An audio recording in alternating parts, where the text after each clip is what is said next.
সংসদ নির্বাচনে প্রার্থীর হলফনামায় মিথ্যা তথ্য দিলে তার নির্বাচন বাতিলের বিধান আরপিওতে যুক্ত করার প্রস্তাব দেবে নির্বাচন কমিশন। এছাড়া কোনো দল ও প্রার্থীর পক্ষে প্রচারে উপদেষ্টাদের অংশগ্রহণে বিধিনিষেধ আরোপ করা হচ্ছে। রাজনৈতিক দল ও প্রার্থীর আচরণ বিধিমালায় এ বিধান যুক্ত করবে ইসি। দুপুরে নির্বাচন ভবনে ইন্ডিপেন্ডেন্ট টেলিভিশনকে তথ্য জানান নির্বাচন কমিশনার মোহাম্মদ আনোয়ারুল ইসলাম সরকার। এই ঈদে জামা জুতো অ্যাক্সেসরিজের ডিসকাউন্ট। এ নিয়ে আলোচনা করতে আমাদের সঙ্গে যোগ দিচ্ছেন নির্বাচন বিশ্লেষক সাইফুল ইসলাম চৌধুরী। আমরা সরাসরি চলে যাচ্ছি তার কাছে।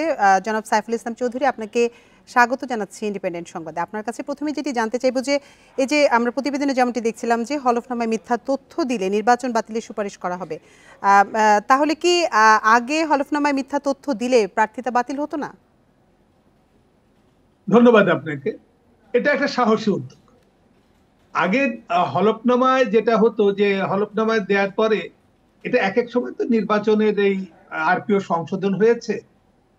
আরপিওতে এটা আগে ছিল না বলেই তারা এখন সংযোজন করতে যাচ্ছে।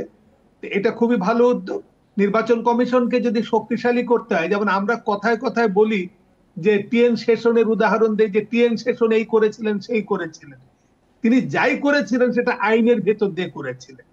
এখন যদি নির্বাচনী আপনার একজন হলফনামায় যদি ভুল তথ্যের জন্য নির্বাচন কমিশন তার সদস্যপদ বাতিলের যদি ক্ষমতা সম্পন্ন হন, তাহলে এটা খুবই ভালো উদ্যোগ হবে যে একজন, যেমন ধরেন আপনি দুই দেশের নাগরিকত্ব নিয়ে আছেন, তিনি কিন্তু নির্বাচন করতে পারেন না। কিন্তু আমাদের এই তথ্য না দিয়ে যারা নির্বাচন করে গিয়েছেন অতীতে বা মন্ত্রীও হয়েছেন, তারা হয়ে গেছেন, তার বিরুদ্ধে নির্বাচন কমিশন কিছু করতে পারে নাই। এখন এটা যদি ধারাটা সংযুক্ত হয় খুবই ভালো হবে। নির্বাচন কমিশনের স্বাধীনতা থাকবে যে নির্বাচিত হওয়ার পরে যে কোনো সময় তার সদস্যপদ বাতিল করতে পারে। খুবই ভালো উদ্যোগ। আমরা মনে করবো যে নির্বাচন কমিশন যদি আরো কিছু কিছু এরকম ভালো উদ্যোগ নেন, তাহলে আমরা সেই টিএন সেশনের স্বপ্ন যেটা দেখি সেই স্বপ্ন আমরা হয়তো বাস্তবায়ন করতে পারবো। জি, যেমনটি বলছিলেন যে ভালো উদ্যোগের কথা, তো ভোটের প্রচারে উপদেষ্টারা অংশগ্রহণ করতে পারবেন না, তো এর জন্য বিধিনিষেধের কেন প্রয়োজন? এটার প্রয়োজন হচ্ছে যে আপনার যখন এটা নির্বাচন কালীন আর নির্বাচন পূর্ব দুটোর ব্যাপার আছে। যখন আপনার মন্ত্রীরা থাকেন, যখন নির্বাচন পূর্ব হচ্ছে যে সংসদ বাতিল হওয়ার পর থেকে শুরু করে তফসিল ঘোষণা পর্যন্ত হচ্ছে নির্বাচন পূর্ব সময়, আর নির্বাচন কালীন হচ্ছে তফসিল ঘোষণার পর থেকে নির্বাচন হওয়া পর্যন্ত। আগে যেটা ছিল যে নির্বাচন কালীন সময়ে আপনার হচ্ছে প্রচারণা চালাতে পারতেন না মন্ত্রীরা। এখন যেটা হচ্ছে যে আমাদের তো নির্বাচন পূর্ব সময়টা নেই, কারণ সংসদ ভাঙার পরে আপনার যেটা, এখন তার আগের যে সময়টা তাতে মন্ত্রীরা অংশগ্রহণ করতে পারতেন, তারা অন্য সময় বক্তৃতা দিতে পারতেন। এখন তো কোনো সংসদই নাই। আর আমাদের যেটা 8ই আগস্টে যখন আপনি ধরেন এই অন্তর্বর্তীকালীন সরকার হয়েছে, তখন মানুষ যেটা আশা করেছে যে ইতোপূর্বে আমাদের ঘটেছে কি, যে আমাদের তত্ত্বাবধায়ক সরকারগুলো যখন এসেছে তখন আমরা জানতাম যে তারাই তত্ত্বাবধায়ক সরকারের উপদেষ্টা হবেন যারা নির্বাচনে অংশ নেবেন না, এবং তারা নেননি কেউই। কিন্তু এখন যেটা দেখা যাচ্ছে যে আমাদের এই আশা ছিল যে 8ই আগস্ট যারা অন্তর্বর্তীকালীন সরকারের উপদেষ্টা হয়েছে বা পরবর্তীতে হয়েছে তারাও নির্বাচনে অংশ নেবেন না। কিন্তু এখন আলামত কিন্তু সেটা টের পাওয়া যাচ্ছে না। আলামত যেটা টের পাওয়া যাচ্ছে তারা কেউ নির্বাচনের জন্য নির্বাচনমুখী কাজ করছেন।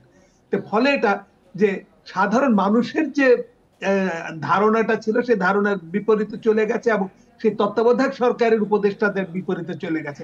ফলে নির্বাচন কমিশনকে একটা কিছু ইনস্ট্রুমেন্ট তৈরি করতে হবে, না তৈরি করলে এটা রাশ টানা যাবে না, এবং এটা নির্বাচনটা আপনার সেই জনাব সাইফুল, আরেকটি বিষয় যে সরকার এবং এনসিপির মধ্যে সম্পর্ক রয়েছে, এমন অভিযোগের কারণে কি এই পদক্ষেপ নিচ্ছে কিনা ইসি? নির্বাচন কমিশন ঠিক সেইভাবে করবে না। এটা যদি আমরা বলি যে নির্বাচন কমিশন এনসিপির সাথে সরকারের মিল খুঁজে করছে, এটা আমরা নাই বলি, কারণ তাতে নির্বাচন কমিশনকে পক্ষপাতমূলক বলা হয়ে যেতে পারে। নির্বাচন কমিশন যেটা করছে সেটা নিরপেক্ষভাবেই করবে, সেটা সার্বজনীন। এটা আপনার এনসিপির সাথে থেকেও করতে পারে, না থেকেও। আজকে যারা এনসিপির সাথে নেই এমনও কেউ হয়তো নির্বাচনের জন্য যদি তার আকাঙ্ক্ষা থাকে, তিনি যদি মনে করেন যে আমার সুপ্ত বাসনা আছে, আমি নির্বাচন করব, তাকেও তিনি বাড়িত করবার জন্য নির্বাচন কমিশন উদ্যোগটা নিয়েছে। এবং আমার মনে হয় শুধু নির্বাচন কমিশন এদেরকে না, সেই সাথে যদি যারা ধরেন আরো পটেনশিয়াল কিছু লোক আছে সরকারি কর্মচারী যারা মনে করে যে সামনে নির্বাচন হলে আমি নির্বাচনে অংশ নেব, তারাও কিন্তু এলাকায় যায় কাজ করে, এটাকেও বারিত করা উচিত। জি, এই কাজগুলো আপনার কাছে আরেকটি বিষয় ছোট্ট করে জানতে চাইবো যে নির্বাচন ব্যবস্থায় সংস্কার আসার আগে কমিশন উদ্যোগ এটি আসলে সংকট সৃষ্টি করতে পারে কিনা, আপনার মত কি? না না, এটা সংকট সৃষ্টি না, বরঞ্চ এটা তো আপনার নির্বাচন কমিশন আগের থেকে সবাইকে মানসিকভাবে প্রস্তুত হতে বলছে। এটা ভালো উদ্যোগ, নির্বাচন কমিশনের হাতে সময় পেয়েছে। কারণ আমরা এই অতীতে কি দেখেছি, কারণ আমাদের দেশে যেভাবেই বলেন না কেন, আমরা একটা মানে পরিবর্তিত পরিস্থিতিতে নির্বাচন হয়েছে 1991 সালে। সেই 91 নির্বাচনে কিন্তু মাত্র 80 বা 87 দিনের মধ্যে, 83 দিন সম্ভবত, এর মধ্যে নির্বাচন কমিশন নির্বাচন করতে হয়েছিল।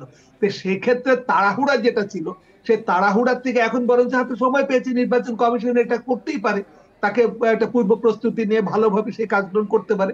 এটা তাদেরকে বরঞ্চ আমরা সহযোগিতা করাটাই বোধহয় উত্তম। জি, জনাব সাইফুল ইসলাম চৌধুরী, আপনাকে অসংখ্য ধন্যবাদ আমাদের সাথে যোগ দেওয়ার জন্য।